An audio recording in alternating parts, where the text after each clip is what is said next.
James and கோவின் AC power play offers May 1 முதல் 3 வரை. Periyar Maniammai Institute of Science and Technology, Tanjavur. Civil engineering with specialization in GIS, remote sensing and more. IBC Tamil நேயர்களுக்கு வணக்கம். இன்று நம்முடைய நேர்காணலில் தயாரிப்பாளர் தனஞ்சயன் இணைந்திருக்கிறார். வணக்கம் சார். வணக்கம். ரெவன்யூ ஷேர் நேற்று நடந்த தயாரிப்பாளர் சங்க பொதுக்குழுவில் நிறைவேற்றக்கூடிய தீர்மானங்களில் ஒரு முக்கியமான தீர்மானமாக பார்க்கப்படுது. ஆந்திராவை போலவே இனி வரக்கூடிய திரைப்படங்களில் முன்னணி தொழில்நுட்ப கலைஞர்களும் சரி, நடிகர்களும் சரி, ரெவன்யூ ஷேர் முறையில் தான் நான் நடிச்சு தரணும் அப்படின்ற ஒரு தீர்மானத்தை நிறைவேற்றிருக்காங்க. இது தமிழ்நாட்டில் சாத்தியப்படுமா போன்ற பல்வேறு கேள்விகள் எழுந்துருக்கு. சாத்தியமா சார்? கண்டிப்பாக சாத்தியம். இதில் முதல்ல நீங்கள் பார்க்கணும் தெலுங்கு சினிமாவுக்கு முன்னோடி பார்த்தீங்கன்னா அமீர் கான் அவரோட இன்டர்வியூலாம் கொடுத்துருக்காரு. நீங்கள் பார்த்தீங்கன்னா பல வருட காலங்களாக அவர் சம்பளம் வாங்கிக்கிறதே இல்லை. அவர் வர வருமானத்தில் ஒரு பர்சன்டேஜ் எடுத்துக்கிறார். எப்போது நான் சொல்கிறது 3 Idiots, டங்கல், அந்த படம்லாம் பண்ணார் பார்த்தீங்களா, பிகே, அது எல்லா படங்களுக்குமே அவர் சம்பளமே வாங்கிக்கிறார். அவர் ஓப்பனாக இன்டர்வியூலேயே சொல்லியிருக்காரு, நான் 10-15 வருட காலமாக சம்பளம் வாங்கிக்கிறது இல்லை. எனக்கு என்னுடைய படத்தில் ஓவரால் ரெவென்யூ 500 கோடினா அதில் 10%, 20%, 30%, மேக்ஸிமம் 25-30% இதுதான் நான் வாங்கிக்கிறேன். அப்போ என்ன அர்த்தம்னா, இந்த படம் அதிகமான வசூல்னா பாக்ஸ் ஆஃபீஸ் இல்லை, அதாவது வருமானம். வசூல் சொன்னால் எல்லோரும் பாக்ஸ் ஆஃபீஸ் கட் செய்வாங்க, 500 கோடி 1000 கோடின்னு. அப்படி இல்லை. இந்த படம் மொத்தமாக ஒரு தயாரிப்பாளருக்கு 500 கோடியை கொண்டு கொடுத்தால், அதாவது theatrical share, OTT, satellite, music rights, overseas எல்லாம் சேர்த்து ஒரு 500 கோடி கொடுத்தா அதில் நான் 20% வாங்கிக்கிறேன். அப்போ 20% எவ்வளோ வருது? 100 கோடி தான். அப்போ ஒரு தயாரிப்பாளருக்கு பேர்டனாகவே கிடையாது. அதாவது இவர் கொடுக்குற சம்பளம் என்பது ஒரு ஃபிக்ஸ்டு கமிட்மெண்ட்டே இல்லை. படம் 1000 கோடி பண்ணால் 200 கோடி கொடுக்கணும், 500 கோடி பண்ணால் 100 கோடி தான் கொடுக்கணும். இப்போ என்ன நடந்துட்டுருக்குன்னா, தமிழ் சினிமாவில் நீங்கள் 100 கோடி சம்பாதிச்சாலும் சரி, 200 கோடி சம்பாதிச்சாலும் சரி, ஏன் சம்பளத்தை கொடுத்துருங்க. இப்போது 200 கோடி சம்பாதிச்சா அந்த தயாரிப்பாளர் எஸ்கேப் ஆகிடலாம். சப்போஸ் அந்த படம் 100 கோடி தான் சம்பாதிச்சு வச்சிங்களேன், தயாரிப்பாளர் எங்கே போவார்? நீங்கள் சொல்கிறீங்க சார் இது தயாரிப்பாளருக்கு பேர்டனாக தெரியாதுன்ட்டு. பட் இப்போ நீங்கள் நடைமுறைப்படுத்துகிற புதிய முறை நடிகர்களுக்கு ஒரு பேர்டனாக இருக்கும்ல. இவ்வளோ நாள் நம்ம கம்ஃபர்ட் ஜோனில் ஒரு சேலரி கம்ஃபர்ட் ஜோன் எழுதிட்டுங்க. பட் அமீர் கான் இத்தனை வருஷம் பண்ணிட்டு இருக்காரு. இப்போது அமீர் கான் பண்ண ஆரம்பித்த பிறகு என்ன ஆச்சுன்னா, தெலுங்கு சினிமாவில் மெல்லமாக இம்ப்ளிமெண்ட் பண்ணி கடந்த 5 வருடங்களாக பெரிய ஆக்டர்லாம் என்ன பண்ணிட்டாங்க, ஐயோ நம்ம தயாரிப்பாளர்கள்லாம் பாதிக்கப்படுறாங்க. ஏன்னா திடீர்னு ஓடிடி ரேட்ஸ்லாம் குறையுது, சேட்டலைட்லாம் ஸ்டாப் பண்ணுறாங்க, தியேட்டர்கள் ரேட்டு கேரண்டியான ரெவென்யூ இல்லை. அப்படி இருக்கும்போது நம்ம தயாரிப்பாளரை காப்பாற்றணும்னு அந்த நடிகர்கள்லாம் நினைக்கிறாங்க. முன்னணி நடிகர்கள்லாம் என்ன நினைக்கிறாங்க, நம்ம தயாரிப்பாளர்கள் காப்பாற்றப்படணும். இப்போது முன்னாடி எப்படி நான் ஒரு படம் தோத்துச்சு வச்சிங்களேன், இன்னொரு படம் கொடுக்கணும் அப்படிலாம் போயிடுவாங்க நடிகர்கள். இதெல்லாம் வேலைக்கே ஆகாது. இன்னொரு படம் எப்போ கொடுப்பாங்க? 3-4 வருஷம் கழிச்சு கொடுப்பாங்க. அந்த 3-4 வருஷம் கொடுக்குறவரை அந்த ப்ரொடியூசர் என்ன பண்ணுவார்? பிரபாஸ்லாம் சேலரியிலே திரும்ப கொஞ்சம் கொடுத்துருவாரு. சில பேர்லாம் கொடுப்பாங்க. பட் ஆனால் 3-4 வருஷம் கழிச்சு அடுத்த படம் கொடுப்பாங்க. ஏன்னா ஆளாளுக்கு லைனப் இருக்குல்ல, ஒரு 4-5 படம் இருக்குது. திடீர்னு ப்ரையாரிட்டி பண்ணி இவருக்கு ஒரு டேட் கொடுக்க முடியாது. அப்போ என்ன பண்ணுவாங்க, சார் ஒரு 2-3 இயர்ஸ் கழிச்சு உங்களுக்கு ஒரு படம் கொடுக்குறேன்னா அந்த 2-3 இயர்ஸ் அந்த தயாரிப்பாளர் இயங்கவே முடியாது. ஏன்னா படம் லாஸ் ஆகிடுச்சு, அவரால் அடுத்த கட்டம் போக முடியாது. இந்த நடிகர் எனக்கு காம்பன்சேட் பண்ண சொன்ன நடிகரும் டேட் உடனே இல்லை. இந்த பிரச்சனையை தவிர்க்கணும்னு தான் தெலுங்கு சினிமாவில் ஆக்ட்ரஸ்லாம் என்ன பண்ணிட்டாங்க, சார் இந்த வம்புக்கெல்லாம் வேணாம், அடுத்த படம் டேட்டு இதெல்லாம் வேணாம், வர வருமானத்தில் எனக்கு 20% கொடுத்துருங்க. இப்போ அல்லு அர்ஜுன் என்ன பண்ணியிருக்காரு, சமீபத்தில் ஒரு படத்தில் 27% தான் மைத்ரி மூவிக்கு சைன் பண்ணியிருக்காரு. எதுவுமே கிடையாது. மந்த்லி அவருக்கு என்ன சம்பளம்லாம் கிடையாது. அவங்க அசிஸ்டன்ஸ்க்கெல்லாம் சம்பளம் கொடுக்கணும், எவ்ரிடே ஷூட்டிங் வரும்போது எவ்ரிடே சம்பளம் கொடுக்கணும், இவ்வளோதானே தவிர மற்றபடி ஒரு கமிட்மெண்ட்டும் ப்ரொடியூசருக்கு இல்லை. இப்போ என்ன ஆகுது பாருங்கள், இப்போ அல்லு அர்ஜுன் இருக்கிற நிலைமைக்கு ஒரு எக்ஸாம்பிளாக சொல்கிறேன். 200 கோடி கேட்டால் நியாயம் தானே? அவளோட புஷ்பா 2 அவ்வளோ பெரிய பிஸ்னஸ் பண்ணியிருக்கு. 200 கோடி கேட்டான்னா சைனிங் அமௌண்ட் எவ்வளோ கேட்பாரு? ஒரு 50 கோடி கேட்பார். 50 கோடியை நான் வெளியில் வாங்கி கொடுத்தேன்னா அதுக்கு வட்டி மட்டுமே 2% வட்டி போட்டோன்னா 1 கோடி ரூபாய். படம் ஆரம்பிக்கிறது 2 வருஷம் ஆகும். அப்போ 24 கோடி ரூபாய் நான் வட்டியே கட்டிட்டு இருப்பேன். 50 கோடியும் கொடுத்துட்டு 24 கோடி வட்டியும் கட்டிட்டு இருப்பேன். அதை தவிர 200 கோடி ஒரு சம்பளம் கொடுக்கணும். எப்படி என்னால் சமாளிக்க முடியும்? இதுதான் அவர் என்ன சொல்லிட்டாரு, சார் ரெவென்யூவில் நான் எடுத்து. அப்போது இந்த படத்தை லான்ச் பண்ண உடனே ஒரு வியாபாரம் ஆகுது வச்சுங்களேன், எனக்கு ஒரு அட்வான்ஸ் கிடைக்குது. ஒரு 100 கோடி ரூபாய் நான் டிஜிட்டல் விற்கிறேன், அதில் ஒரு 20 கோடி அட்வான்ஸ் கிடைக்குதுன்னா நான் அதில் உடனே 27% அமைச்சிட்டு போகிறேன். அவருக்கு என்ன சொல்கிறீங்க? எந்த பிஸ்னஸ் நடந்தாலும் உடனே நான் ரெவென்யூ ஷேர்னா நான் உடனே அமைச்சிட்டு போகிறேன். இது லீட் ஆக்டர் எல்லா லீட் ஆக்டர் நம்ம என்ன சொல்கிறேன்னா, ஒரு பர்டிகுலர் தொகையை தாண்டி வாங்குகிற நடிகர்களுக்கெல்லாம், எல்லா நடிகர்களும் எல்லா தொழில்நுட்ப கலைஞர்களும் அதில் சொல்லலை. அவர் என்ன சொன்னாங்க, முக்கியமான முன்னணி நடிகர்கள், முன்னணி தொழில்நுட்ப கலைஞர்கள் அப்படின்னாலே ஒரு குறிப்பிட்ட தொகை ஒன்று இருக்குது. ஒரு கோடி இருக்கலாம் நடிகர்களுக்கு. ஓகே, நீங்க டெக்னீஷியன்ஸுக்கு டைரக்டர்ஸ்க்கு கோடிகளை வாங்குற டைரக்டர்ஸ் எல்லாம் சேம் தானே. நடிகர்களோ இயக்குநர்களோ கோடிகளை சம்பளம் வாங்கினாலே ஆட்டோமேட்டிக்காக அந்த இதுக்கு வந்துடுவாங்கல்ல. இப்போ எங்கெல்லாம் தயாரிப்பாளருக்கு நீங்கள் ஒரு ரிலீஃப் கொடுக்கணுன்றதான் நம்ம பேசுகிறோம். எல்லா நடிகர்களும் எல்லா தொழில்நுட்ப கலைஞர்களும் தயாரிப்பாளர்களை காப்பாற்றணும். எப்படி தெலுங்கு சினிமாவில் காப்பாற்றுறாங்க, இந்தி சினிமாவில் அமீர் கான் ஆரம்பித்த பிறகு என்ன ஆயிடுச்சுன்னா, ஷாருக் கான் அதை ஃபாலோ பண்ண ஆரம்பிச்சிட்டார். அது பிறகு சல்மான் கான் சம்பளமே வாங்கிக்கிறது இல்லை. ரெவென்யூ அவர் என்ன பண்ணிட்டாரு, ஒரு காலகட்டத்தில் ஒரேடியாக 5 படங்களுக்கும் டிஜிட்டல் சேட்டலைட் அவர் வாங்கிட்டார் சம்பளமாக. எனக்கு சம்பளமே வேணான்ட்டார். அப்போ டிஜிட்டல் சேட்டலைட் விற்கலனாலும் அவருக்கு தான் பிரச்சனை. திரையரங்கு உரிமை ஓவர்சீஸ் மியூசிக்கெல்லாம் தயாரிப்பாளர் இருக்குது, சேட்டலைட் டிஜிட்டல் அவர் கையில் இருக்குது. அப்படி கிட்டத்தட்ட ஒரு 40 படம் வச்சிருக்காரு அவர் வாங்கி. அவருடைய நடித்த படங்கள் எல்லாமே என்ன பண்ணிட்டாரு, அப்படி வாங்கிட்டார். இப்போ அதை பார்த்த உடனே அக்ஷய்குமார் அதே பண்ண ஆரம்பிச்சார், அஜய் தேவ்கனும் பண்ண ஆரம்பிச்சாங்க. இப்போ இண்டஸ்ட்ரி ஃபுல்லாக ஹிந்தி சினிமா எப்படி ஆயிடுச்சு, தயாரிப்பாளர்களை பெரிய லெவலில் பர்டன் பண்ணி லாஸ் பண்ண வைக்கல, தொடர்ந்து படம் பண்ண வைக்கிற ஒரு இண்டஸ்ட்ரியாக இருக்குது. இங்கே அதே மாதிரி தெலுங்கு சினிமா மாறிடுச்சு. தமிழ் சினிமாவில் நடந்துட்டு இருக்கு அந்த மாதிரி எதுவுமே இல்லை. இல்லை இவ்வளோ நாள் தயாரிப்பாளர்கள் ரிஸ்க் எடுத்துட்டு இருந்தீங்க, இப்போ வந்து இந்த பெரிய லெவலில் ரிஸ்க் எடுத்து பெரிய லெவல் லாஸ் ஆகிட்டோம். இல்லை இந்த ரிஸ்க்கை வந்து இப்போ நடிகர்களையும் எடுக்க சொல்கிறீங்க, முன்னணி இல்லை டெக்னிக் ரிஸ்க் எடுக்க சொல்ல பெரிய லெவலில் லாஸ் ஆகி பல பேனர்கள் வந்து இனிமேல் சினிமா எடுக்கவே முடியாது, சினிமா எடுக்க வேணாம், நம்ம வந்து நின்றுலாம். அதுவாக ஒரு இண்டஸ்ட்ரிக்கு நல்லது? இப்போ வெளி மாநிலத்திலேருந்து வந்து ஒரு ப்ரொடியூசர் படம் எடுக்கிறதா இண்டஸ்ட்ரிக்கு நல்லது? இல்லை நீங்கள் இப்படி யோசிச்சு பாருங்களேன் சார். இப்போது இந்த புது நடைமுறை வந்துச்சுன்னா இருக்கக்கூடிய லீடிங் ஆக்டர்ஸ் எல்லாமே அவங்களுக்கு கன்வீனியன்டான ஒரு ப்ரொடக்ஷன் ஹவுசஸ், சில பேர் ஓன் ப்ரொடக்ஷன் ஹவுஸே வச்சிருக்காங்க. ஸோ அப்படி ஒரு குறுகிய வட்டத்துக்குள்ள ஓகே நம்ம கம்ஃபர்ட் ஜோன்ல பண்ணட்டும். நம்ம தயாரிப்பாளர் சங்கம் என்ன சொல்றாங்கன்னா, கிளியர் கட்டா ஓகே பண்ணீங்க, நீங்க சொந்தமா பண்ணீங்க, உங்க காசுல பண்ணீங்க, எங்களுக்கு பிரச்சனை இல்லை. நீங்க வந்து வெளியிலேருந்து அதில் தான் போட்டிருங்க, அந்த சர்க்குலர் பார்த்தீங்கன்னா சொல்லியிருக்கு, வெளி மாநில தயாரிப்பாளருக்கு முன்னுரிமை கொடுக்கக்கூடாது. முன்னுரிமை யார் கொடுக்கணும்? இங்கே தான் தயாரிப்பாளர் கொடுக்கணும். ஓன் ப்ரொடக்ஷன் பண்ணால் எந்த பிரச்சனையும் இல்லை. நம்ம வந்து நான் சொந்த காசை போட்டு பண்ணிக்கிறேன்னு சொன்னால் அதை யாரும் அப்ஜெக்ட் பண்ண போகிறது இல்லை. நம்ம என்ன சொல்கிறேன்னா, உங்களை ஒன்று நான் சம்பளம் கொடுக்குறேன்னு சொல்லவே இல்லையே, பர்சன்டேஜ் நம்ம பேசிக்கலாம். பர்சன்டேஜும் அவங்க ஃபிக்ஸ் பண்ணல. தயாரிப்பாளர் சங்கத்தில் வந்து எங்கேயுமே வந்து இத்தனை பர்சன்டேஜ் தான் கொடுப்பேன்னு சொல்லலை, எந்த ஒரு பர்டிகுலர் ரெஸ்ட்ரிக்ஷனும் சொல்லலை. ஒரே இதுதான் சொல்லியிருக்காங்க, முன்னணி நடிகர்களும் முன்னணி தொழில்நுட்ப கலைஞர்களும் பர்சன்டேஜ் பேசிஸில் நீங்கள் ரெவன்யூவில் ஷேர் எடுத்துங்க. அது என்ன பர்சன்டேஜ் நம்ம உட்காந்து பேசிக்கலாம். உங்களுக்கு 20%, இப்போ வந்து ஒரு மிகப்பெரிய நடிகராக இருக்கிற அல்லு அர்ஜுன் நீங்கள் 27% வாங்குறாருன்னா நீங்கள் எவ்வளோ வாங்க போகிறீங்க சொல்லுங்கள்? இப்போ நான் அதை விட லீடிங் ஆகிட்டேன்னா எனக்கு 30% கொடுங்கன்னு கேட்க போகிறாங்க. அது தாண்டி கேட்டிங்கன்னா நியாயமே கிடையாது இல்லை. அப்போ நான் எப்படி ப்ரொடக்ஷன் காசு எங்கே போய் பண்ணுறது? மீதி ஆர்டிஸ்ட்கெல்லாம் கொடுக்கணும்ல சம்பளம், அப்புறம் வட்டி கட்டணும்ல, எல்லாம் இருக்குல்ல, நான் ப்ரொடக்ஷனுக்கு வட்டி கட்டணும், எல்லாமே இருக்குல்ல. ஸோ பேசிக்கலி அவங்களுடைய ஒரே தயாரிப்பாளர் சங்கம் என்ன ஒரு முடிவுக்கு வந்தாங்கன்னா, ஒரு ஸ்ட்ரிக்டான ஒரு முடிவு என்ன சொன்னாங்க, நாங்கள் இனிமேல் எங்களால் பயணிக்க முடியாது, பல தயாரிப்பாளர்கள் நஷ்டத்தில் வந்துட்டாங்க, அதனால் எங்களுக்கு இதை வழி பண்ணி கொடுங்க அப்படின்னாங்க. நாங்களாம் இருந்தோம் அந்த மீட்டிங்கில். ரொம்ப தெளிவான முடிவாக எடுத்திருக்காங்க. அதை விட முக்கியமாக ஒரு மாற்றம் வரணும்னா அதிரடியாக சில விஷயங்கள் பண்ண வேண்டிய கட்டாயம். எனக்கு ஒரு சந்தேகம் சார், நீங்கள் சொல்கிறீங்க இப்போது ஆந்திரா சினிமாவில் வந்து இல்லை பாலிவுட்லேயும் வந்து ரெவன்யூ ஷேர் அடிப்படையில் தான் இயங்கிட்டு இருக்காங்கன்ட்டு. இப்போ நம்ம ஆக்டர் வந்து ஒரு தெலுங்கு ப்ரொடியூசருக்கு வந்து படம் பண்ணி கொடுக்குறாங்கன்னு வச்சுக்கோங்களேன், ஆனால் அந்த முறை கடைபிடிக்கிறாங்க. இதுவரையும் பண்ணாங்க, இப்போ எல்லாமே மாற்றிட்டாங்க. இப்போது மைத்ரி மூவிக்கு சேர்ந்து சித்தாராலேருந்து எல்லாருமே நாங்கள் அங்கே இது எல்லாமே எங்கே வந்ததுன்னா, நாங்கள் ஹைதராபாத் போனோம், ஒரு மீட்டிங் பண்ணோம். தெலுங்கு சினிமா மலையாள சினிமா எல்லோரும் நாங்கள் சேர்ந்து மீட்டிங் பண்ணோம். அங்கே தெலுங்கு சினிமா நம்மளை ப்ளேம் பண்ணிட்டு இருக்காங்க. யாரை? தமிழ் சினிமாவை. சார் நீங்கள் தான் சம்பளம் கொடுத்து உங்கள் ஆர்டிஸ்டை கெடுத்துட்டு இருக்கீங்க. நாங்கள் தெலுங்கு சினிமாவில் நாங்கள் சம்பளம் கொடுக்க ரெடி இல்லை, நாங்கள் ரெவன்யூ ஷேர் தான் கொடுக்குறோம். ஆனால் எல்லாருமே இங்கிருந்து வர ஆக்டர்ஸும் டெக்னீஷியன் என்ன சொல்கிறாங்க, எங்கள் ப்ரொடியூசர்லாம் அப்படிலாம் கிடையாது, சம்பளம் தான் கொடுக்குறாங்க, நீங்கள் எதுக்கு ரெவன்யூ ஷேர் பண்ணுறீங்கன்னு கேட்குறாங்க, நீங்கள் நடைமுறையை மாற்றுங்கன்னு அவங்க எங்களுக்கு சொல்கிறாங்க.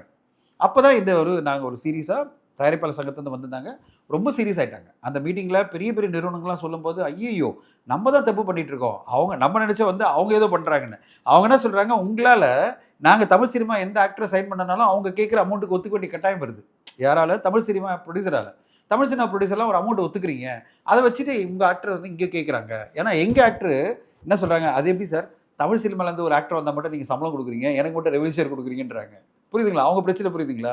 அவங்க என்ன சொல்கிறாங்க, பெரிய பெரிய நிறுவனங்களுக்கு அங்கே இருக்கிற ஆக்டர்ஸ், அது என்ன தமிழ் சினிமா நடிகர்களுக்கு மட்டும் ப்ரியாரிட்டி, அவங்களுக்கு மட்டும் ஃபிக்ஸ்டு சேலரி கொடுக்குறீங்க, எங்களுக்கு வந்து ரெவன்யூ ஷேர். அவங்களுக்கு ஃபிக்ஸ்டுனா கேரண்டி சேலரி, எனக்கு ரெவன்யூ ஷேர்னா கேரண்டி கிடையாது இல்லை. ரெவன்யூ ஷேர்னா அர்த்தம் இந்த படம் எவ்வளோ பிஸ்னஸ் பண்ணதோ அதில் தான் பர்சன்டேஜ்.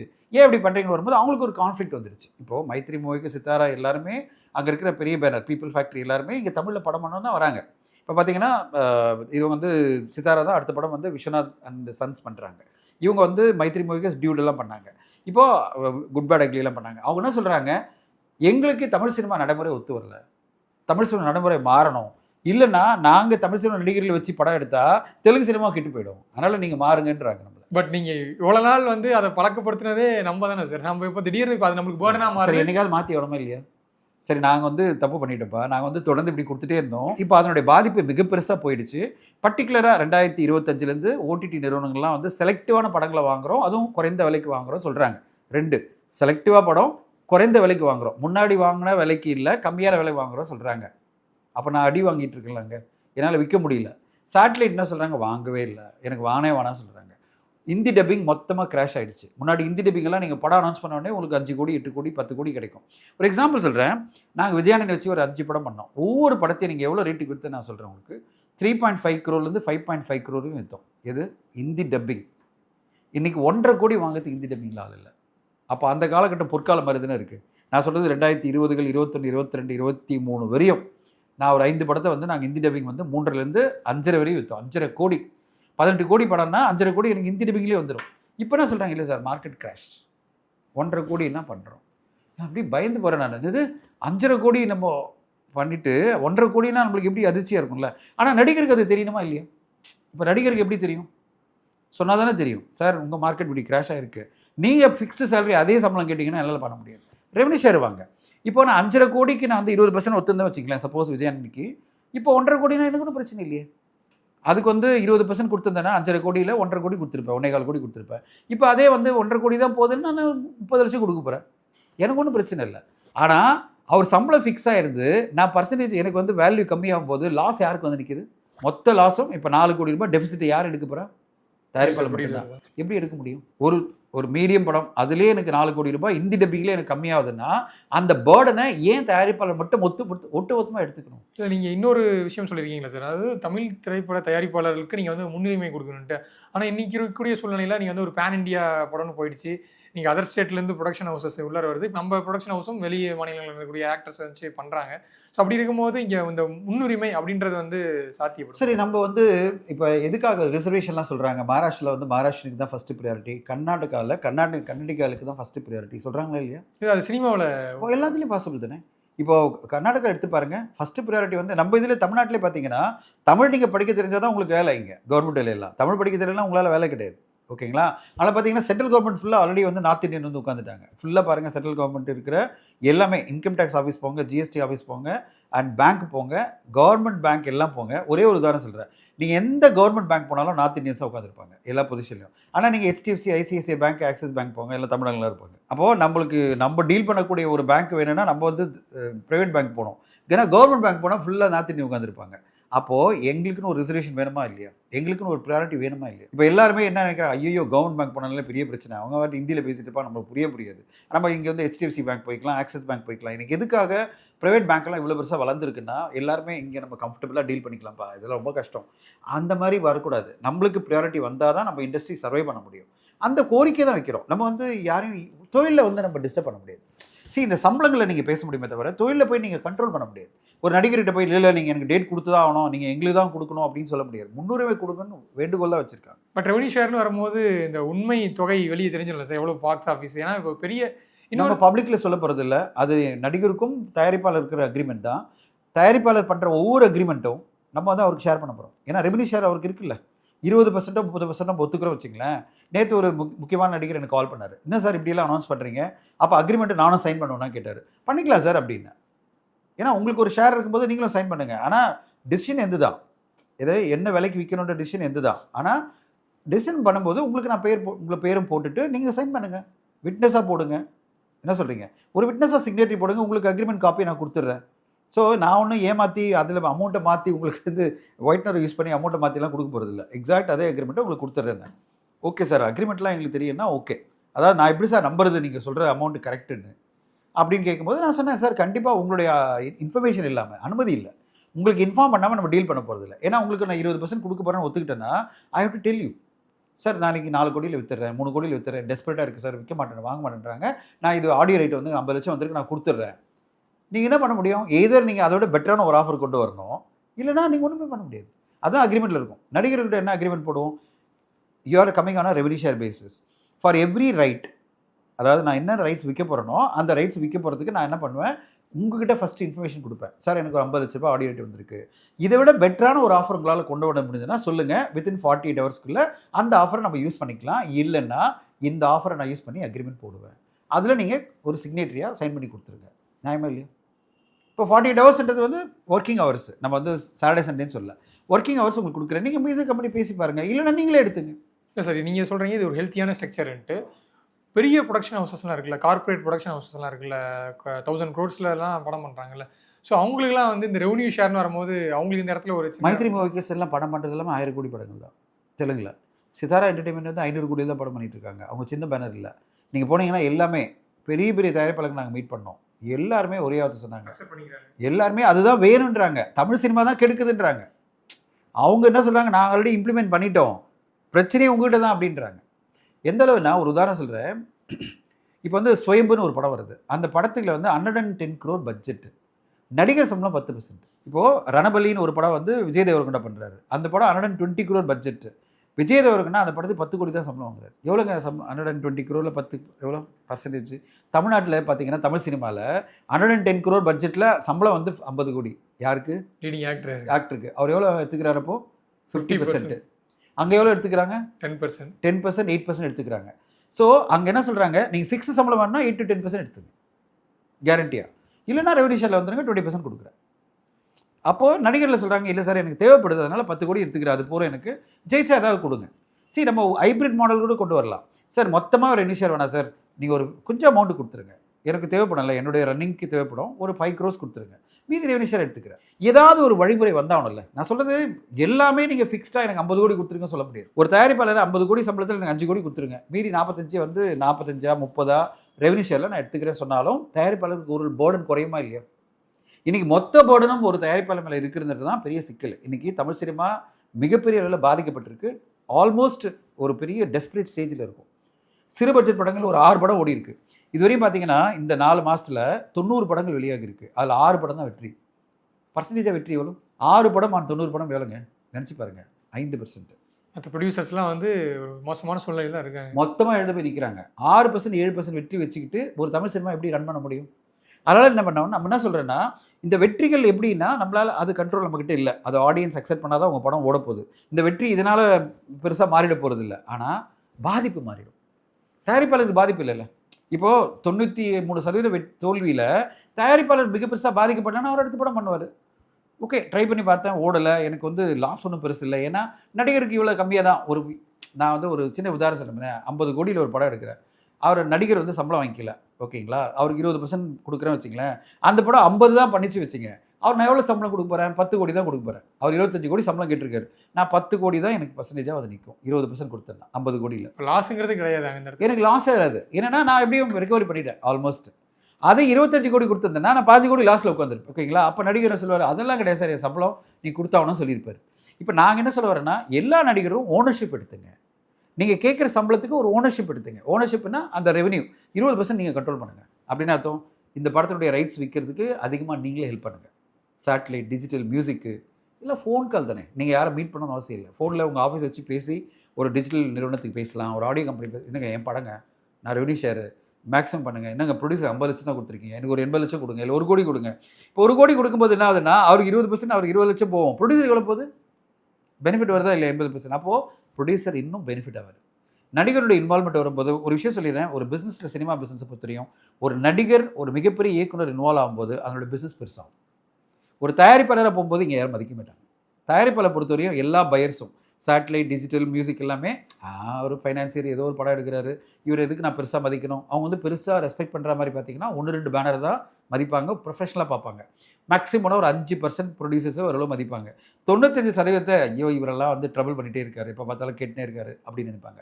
ஸோ நம்முடைய பிரச்சனை என்னென்னா, நீங்கள் ஒரு நடிகரை மதிக்கிறீங்களா, அந்த நடிகர் என் கூட பார்ட்னராக இருந்தால் நீங்கள் பெட்டரான ப்ரைஸ் கொடுப்பீங்களா இல்லையா? டிஸ்ட்ரிபியூட்டர்ஸ்லேருந்து எல்லாருமே தேடி வருவாங்க. அவருக்கு பெட்டரான ப்ரைஸ் கொடுக்கும்போது அவருக்கு 20% கெயின் ஆகும். எனக்கு எவ்வளோ கெயின் ஆகும்? தயாரிப்பாளராக 80% கெயின் ஆகும். அது மூலமாக என்னுடைய காஸ்ட்டை நான் பெட்டராக ரெக்கவரி பண்ண முடியும், நான் ப்ராஃபிட்டபுளாக மாற முடியும், நான் அடுத்த படமும் பண்ண முடியும். அப்போ என் கூட இருங்களேன். நடிகர்கிட்ட என்ன சொல்கிறோம், எங்களை ஒரு பார்ட்னராக வச்சுங்க. நீங்கள் பணம் செலவு பண்ண வேணாம், நான் சொல்கிறது ப்ரொடக்ஷனுக்கு செலவு பண்ண வேணாம், பிரிண்ட் அண்ட் பப்ளிக் செலவு பண்ண வேணாம், எதுவுமே பண்ண வேணாம், என் கூட பயணிங்கன்னு சொல்கிறோம். சம்பளமாக கேட்காதீங்க, ரெவன்யூ ஷேராக வாங்கிக்கிங்க, பார்ட்னராக இருங்க. உங்களை கேட்காம நான் ஒரு பிஸ்னஸ் பண்ணல, உங்களை கேட்காம எந்த செலவும் நான் பெருசாக பண்ணிடல. உங்கள்கிட்ட நான் முதலே பட்ஜெட் சொல்கிறேன், உங்களுக்கும் பட்ஜெட்டுக்கு சம்மந்தமே இல்லை. என்ன காரணம்னா, நான் எவ்வளோ செலவு பண்ணாலும் உங்களுக்கு சம்மந்தம் இல்லை. ஏன்னா சப்போஸ் 10 கோடி ரூபாய் ஒரு படத்தோட பட்ஜெட்டு, அந்த நடிகர் 4 கோடி ரூபாய் பேசியிருக்கோம், ஆனால் அவருக்கு 20% ஷேர்னு கொடுத்து வச்சிங்களேன், நான் 15 கோடி பண்ணாலும் உங்களுக்கு கவலை கிடையாது. ஏன்னா உங்களை நான் ப்ளேமே பண்ண முடியும். ஏன்னா நான் ப்ராஃபிட்டில் ஷேர் கேட்கல, ரெவன்யூவில் ஷேர். யாருக்கு? நடிகருக்கு. ரெவன்யூவில் ஷேர்னு அவர் சொல்ல, நீ 20 கோடி செலவு பண்ணி எனக்கு என்ன வந்தது, எனக்கு 20 கோடியில் எனக்கு 20% கொடுத்துரு. இப்போ அங்கே போய் சொல்ல முடியாது, நான் படம் பெருசாக பட்ஜெட் ஆகிடுச்சு சார் எனக்கு கம்மி பண்ணிங்க அப்படின்னு சொல்ல முடியாது. ஏன்னா அவர் ஆல்ரெடி ரெவன்யூ ஷேரில் வந்துட்டார். அப்போ ஒரு டிரான்ஸ்பரன்சி வந்துடுது, கண்ட்ரோல் வந்துடுது, நடிகருடைய இன்வால்மெண்ட் வந்துடுது. ஒரு பார்ட்னர்ஷிப்பாக 2 பேரும் சேர்ந்து மிகப்பெரிய சக்ஸஸை கொடுக்க முடியும். ஸோ இன்றைக்கி நீங்கள் எடுத்து பாருங்களேன், எங்கெல்லாம் ஒரு நடிகரும் ஒரு தயாரிப்பாளரும் இணைஞ்சு பணியாற்றுறாங்களோ, ஏதோ ஒரு வகையில் பார்ட்னராக இருக்காங்களோ, அங்கெல்லாம் அவங்க ப்ரொமோஷனில் இருப்பாங்க, பயங்கரமாக இருப்பாங்க. பார்த்துருக்கீங்களா? பயங்கரமாக ப்ரொமோட் பண்ணுவாங்க, பயங்கரமாக அந்த படத்தை எப்படியா சக்ஸஸ் பண்ண பார்ப்பாங்க. ஏன்? அவங்க ஸ்டேக்ஸ் இருக்குது, அவங்களுக்கு அதில் ரெவென்யூ வருது. அதே வந்து ஒன்லி நடிகராக இருந்தாங்க வச்சுங்களேன், அவங்களோட இன்வால்மெண்ட் எப்படி இருந்து பார்த்துருக்கீங்களா? ப்ரொமோஷன்ஸுக்கு வர மாட்டாங்க, மிஸ் ஆகும். ஒரே ஒரு இன்டர்வியூ, ஒரே ஒரு ப்ரெஸ் மீட் மட்டும் வந்துட்டு, அதாவது ஒரு ஆடியோ லான்ச்சோ இது வந்துட்டு அது பிறகு பிஸி ஆகிடுவாங்க. ப்ளேம் பண்ணல, அவங்க பிஸி ஆகிடுவாங்க. ஏன்னா அவங்களுக்கு ஸ்டேக்ஸ் இல்லைல்ல, சம்பளம் வாங்கியாச்சு, டப் பண்ணியாச்சு, முடிஞ்சு போச்சு, அவ்வளோதான். ஒரு ஈவெண்ட் அட்டன் பண்ணுறேன், அதோட என்னை விட்டுரு, எனக்கு டைம் இல்லை, எனக்கு நிறைய ஷூட்டிங் இருக்குது அப்படின்ட்டுவாங்க. ஆனால் அவங்க ஸ்டேக்ஸ் இருந்ததுன்னா எல்லாத்தையும் தூக்கி வச்சுட்டு ப்ரொமோஷனில் இருப்பாங்க. ஏன்னா இது நல்லா தெரியும் அவங்களுக்கு, இந்த படம் ப்ரொமோட் ஆகலைன்னா ரெவன்யூ வராது, ரெவன்யூ வரலன்னா நம்மளுக்கு 20% வராது. தயாரிப்பாளர் என்ன கை தூக்கிடுவார், சார் நீங்கள் எதுவுமே ப்ரொமோட் பண்ணல, ரெவன்யூ கம்மியாகிடுச்சு, எனக்கு பர்சன்டேஜ் அவ்வளோதான் கொடுக்க முடியும் அப்படின்வார். ஸோ அப்போது ஒரு லார்ஜர் சேஞ்ச் வேணும்னா இதை பண்ணி தான் ஆகணும். அதுக்காக தான் தமிழ் சினிமா வந்து இந்த மாதிரி ஒரு டிசிஷன் எடுத்திருக்கு. கண்டிப்பாக சார், ஒரு ஹெல்த்தியான இனிஷியேட்டிவ் வந்து முன்னெடுத்திருக்கீங்க. பொறுத்திருந்து பார்க்கலாம் அடுத்த கட்ட நேரங்களில். நேரம் ஒதுக்கி நிறைய தகவலை பண்ணிட்டீங்க. நேரத்துக்கு நன்றி சார். தேங்க்யூ. ஜேம்ஸ் அண்ட் கோவின் AC power play offers May 1 முதல் 3 வரை. Periyar Maniammai Institute of Science and Technology, Tanjavur. Civil engineering with specialization in GIS, remote sensing and more.